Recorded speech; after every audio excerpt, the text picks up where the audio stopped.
Assalamualaikum warahmatullahi wabarakatuh. Alhamdulillah, wassalatu wassalamu ala rasulillah. Sebelumnya perkenalkan, nama Daniel Fansuri, mahasiswa dari Prodi Hukum Universitas Muhammadiyah Kota Bumi, semester 4. Video ini dibuat untuk memenuhi salah satu tugas dari mata kuliah kriminologi yang dibimbing oleh dosen Bapak Ibrahim Fikma MDC SHMH. Dalam penjelasan video ini yaitu tentang pembahasan tindak pidana atau kasus pidana yang terjadi di Indonesia. Adapun tindak pidana yang kami bahas di sini yaitu ialah kasus bunuh diri satu keluarga yang sempat viral sekali pada saat itu. Kejadian pada tanggal 11 Maret 2024. Sebelum kita membahas kasus bunuh diri satu keluarga ini, sedikit kami jelaskan mengenai kriminologi, yaitu ialah secara etimologis berasal dari bahasa Yunani yang itu crime yang berarti kejahatan dan logos yang berarti ilmu. Kriminologi ilmu mempelajari tentang kejahatan. Secara istilah, kriminologi identik dengan perilaku yang dikatakan sebagai suatu kejahatan dan pertama kali digunakan oleh seorang ahli antropologi dari Prancis. Baiklah, mungkin sedikit itu saja pembahasan tentang kriminologi. Kita kembali kepada kasus pidana bunuh diri satu keluarga. Mengapa kasus ini dikategorikan tindak pidana?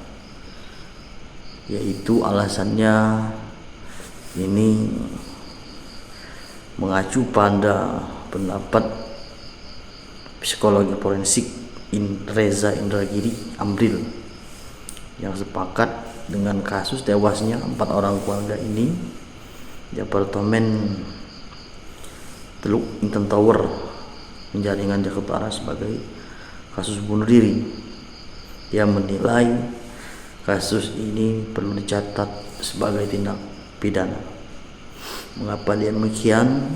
Dia menjelaskan tindak pidana yang dimaksud ialah terkait pembunuhan terhadap anak dengan modus memaksa mereka melompat bersama-sama. Karena sejatinya seorang anak tidak ada keinginan untuk bunuh diri, melainkan dipengaruhi atau dipaksa untuk melakukan bunuh diri. Baiklah, kita kembali kepada kasus bunuh diri 4 keluarga yang terjadi di Jakarta Utara.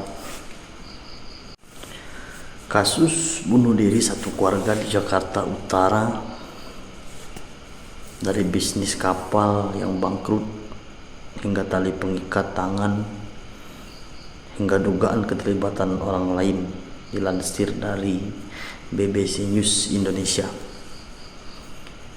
Satu keluarga yang terdiri dari ayah, ibu dan 2 anak yang meninggal diduga bunuh diri dengan meloncat dari sebuah apartemen di Jakarta Utara. Kriminolog Universitas Indonesia Adrianus Meliala menilai keluarga korban yang diduga bunuh diri dengan melompat dari sebuah apartemen Penjaringan, Jakarta Utara kurang mendapatkan bantuan dari masyarakat dan keluarga besar, sehingga bunuh diri menjadi pilihan terakhir. Kasus ini menurut Adrianus membuktikan bahwa masyarakat urban memerlukan intervensi dari warga sekitar maupun keluarga besar. Namun sifat masyarakat yang komunal justru membuat stigma negatif terhadap orang yang melakukan percobaan bunuh diri dan semakin kental dan membuat mereka semakin terisolasi. Mengenai kasus ini, tim penyidik berencana melakukan tes DNA pada tali yang diikatkan pada korban, lalu temuan yang akan dicocokkan dengan DNA 4 korban. Jadi dalam kasus ini masih menjadi misteri tali untuk yang terikat pada tangan dari korban yang anak-anak tadi. Belum diketahui motif secara jelas bisnis kapal ikan hingga bangkrut waktu COVID-19. Akibat COVID-19 usaha kapal ikan bangkrut dan sejak saat itulah kondisi ekonomi mereka berantakan. Jadi yang dapat saya pahami, kasus bunuh diri satu keluarga ini itulah salah satu dugaan motifnya itulah ekonomi ya kawan. Karena bisnis yang bangkrut, kemudian bingung dan putus asa hingga berpikir bahwa bunuh diri ialah jalan yang bisa menyelesaikan masalah mereka. Dalam saat kejadian, keterangan saksi yang sedang berjaga di depan lobi mendengar suara benturan yang keras. Ketika menoleh, ternyata 4 korban sudah tergeletak di lantai seperti yang dilaporkan oleh Arif Setiawan kepada Kapolres Metro Jakarta Utara, Kombes Gideon. Korban sudah tergeletak di pelataran parkir dalam posisi terlentang.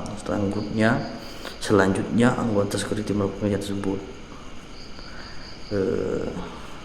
Kami belum menentukan motif yang membuat korban melakukan aksi bunuh diri, kata Agus, seperti dikutip di Antara Sabtu. Menurut Agus, 4 korban mengalami luka berat di bagian kepala dan tangan dan kaki. Saat ditemukan, korban sudah tak bernyawa. Keempat jasad sudah dibawa ke rumah sakit Cipto Mangunkusumo untuk dilakukan visum et repertum dan saksi diamankan untuk diminta keterangan lebih lanjut.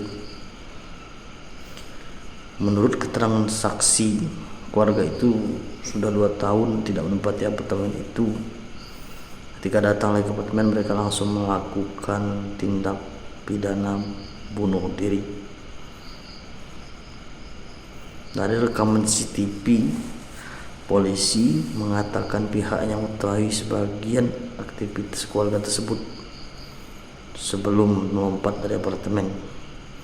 Disebutkan mereka terlihat naik ke lantai 22 apartemen. Dalam rekaman video, istri dan 2 anaknya hendak memasuki lift. Setelah itu sang ibu menggunakan ponsel, letakkan dalam tasnya hingga lift, kata polisi. AIL inisial mengumpulkan HP para korban di tasnya sampai keluar lift bersama papar Agus. Selain dari motif ekonomi, tentunya kurangnya rasa keimanan sehingga putus asa dan melakukan tindakan yang dilarang oleh hukum maupun secara agama. Kejadian ini sempat viral di media sosial. Semula sebuah video menampilkan kapal korban terlentang di jalan viral. Dalam video itu dijelaskan bahwa 4 orang tewas diduga bunuh diri di apartemen daerah Penjaringan Jakarta Utara. 4 jasad terlihat ditutupi kardus sambil menunggu polisi dan petugas kesehatan tiba. Kemudian menurut pendapat para kriminolog, yaitu ialah kriminolog Indonesia Adrianus Milalat, mengatakan keluarga seharusnya dapat menjadi jaring pengaman atau safety net dalam pencegahan bunuh diri. Sebab dahulu masyarakat tidak segan untuk minta tolong kepada keluarga besar saat mengalami kesulitan. hidup baik secara finansial ataupun sosial.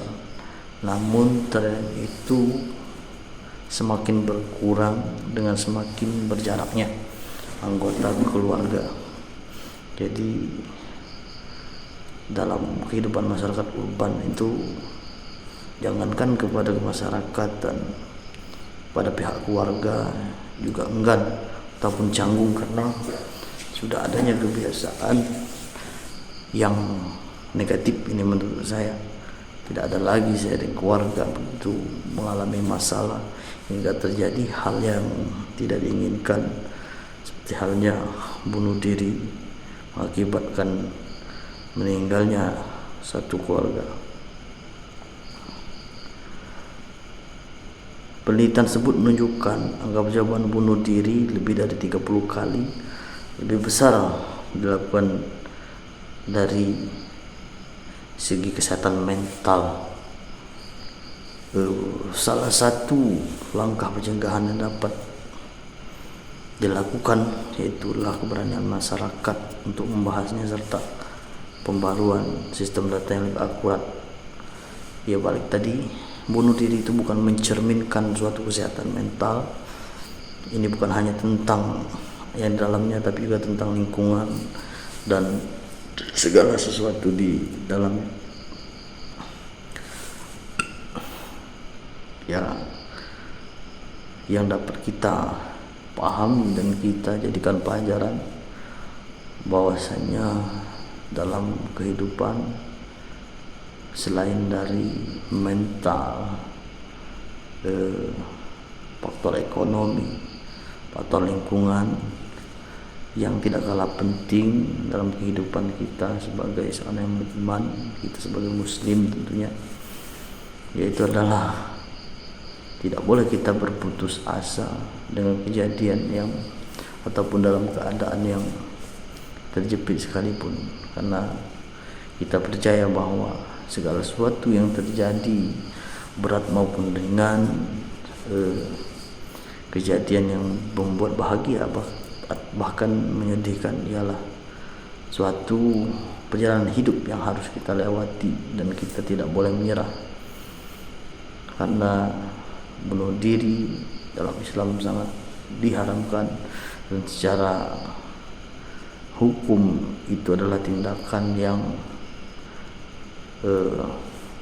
melanggar hukum, apalagi khususnya pada kasus bunuh diri satu keluarga ini, yaitu ialah menjadi korban 4 orang, namun belum ditemukan motif dari tentunya kepala keluarga dan ibu rumah tangga yang menyebabkan 2 anak yang tidak tahu apa-apa kemudian menjadi korban atas tindakan yang dilakukan oleh kedua orang tuanya.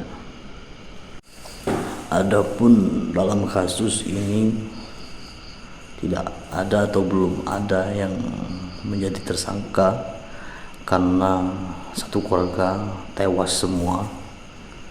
Dalam aspek hukum yang menjadi tersangka ataupun dapat terkenakan pasal, yaitu ialah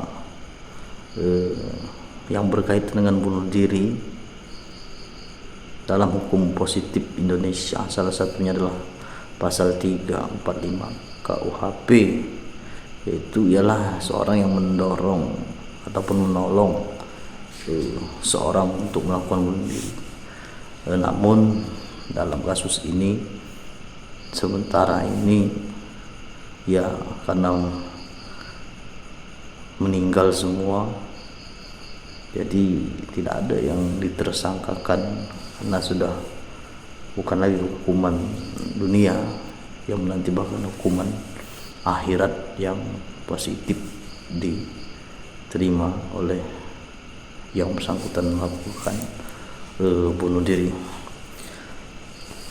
Meskipun seorang yang meninggal karena bunuh diri berada di luar jangkauan hukum kalau dia meninggal, namun tetap terdapat akibat hukum terkait perlakuan terhadap jenazah ataupun nasib harta benda dari anggota keluarganya.